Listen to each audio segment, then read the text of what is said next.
Hi friends, எல்லாருமே எதிர்பார்த்துட்டு இருந்த சிவகார்த்திகேயன் நடிக்கிற அமரன் படத்தோட ரிலீஸ் பார்த்தீங்கன்னா தீபாவளிக்கு வந்து ரிலீஸ் பண்ணுறதா அஃபிஷியலாக கன்ஃபார்ம் பண்ணியிருக்காங்க.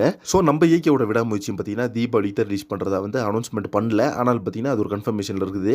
ஸோ தீபாவளிக்கு தான் ரிலீஸ் பண்ணுற மாதிரி பிளான் பண்ணியிருக்காங்க அப்படின்னு சொல்லிட்டு. ஸோ இதை பார்த்தீங்கன்னா நிறைய மூவி ட்ராக்கர்ஸ் வந்து நம்மளுக்கு ஷேர் பண்ணி விட்டுருந்தாங்க.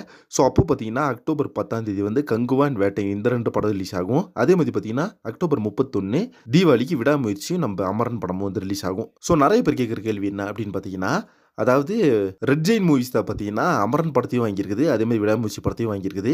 2 படத்தையும் ஒரே நாளில் ரிலீஸ் பண்ணுவாங்களா அப்படின்ற மாதிரி ஒரு டவுட் வந்து கண்டிப்பாக வந்து எல்லாத்துக்கும் இருக்கும்.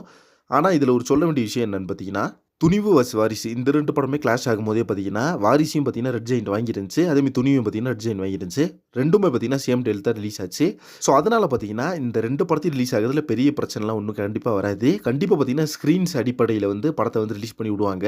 அதுக்கப்புறமா விடாமுயற்சியும் சரி அமரனும் சரி இந்த 2 படமாக ரிலீஸ் ஆனதுக்கப்புறம் ரிவ்யூ அதோட பாக்ஸ் ஆஃபீஸ் அதில் 2 படத்தில் எந்த படத்துக்கு நல்லா வருதோ அந்த படத்துக்கு பார்த்தீங்கன்னா அதிக ஸ்க்ரீன்ஸும், எந்த படத்துக்கு வந்து ரிவ்யூ வைஸாக கம்மியாக வந்திருக்குதோ அந்த படத்துக்கு பார்த்தீங்கன்னா ஸ்க்ரீன் கம்மியாகிறதுக்கான சான்ஸ் இருக்குது. ஸோ அதனால் பார்த்தீங்கன்னா தீபாவளிக்கு சோலோவாக ஒரே ஒரு படத்தை தான் ரிலீஸ் பண்ணணும் அப்படின்னு சொல்லிட்டு எந்த ஒரு சட்டமும் கிடையாது. 2 படத்தையும் ரிலீஸ் பண்ணலாம். ஸோ ஹாலிடேஸ் வந்து இருக்கிறதுனால 2 படமே பார்த்தீங்கன்னா நல்லா விடுறதுக்கான சான்ஸ் வந்து நிறையவே இருக்குது கைஸ். ஓகே, வெயிட் பண்ணி பார்க்கலாம். அடுத்தடுத்து விடாமுயற்சி படத்தை பற்றி அந்த அஃபிஷியல் அனௌன்ஸ்மெண்ட்டுக்கான அந்த ரிலீஸ் டேட்டுக்கான அஃபிஷியல் அனௌன்ஸ்மெண்ட் கிடைக்குதான்னு சொல்லிட்டு நெக்ஸ்ட் ஒன் ரிவ்யூ பண்ணுறேன். Thank you friends.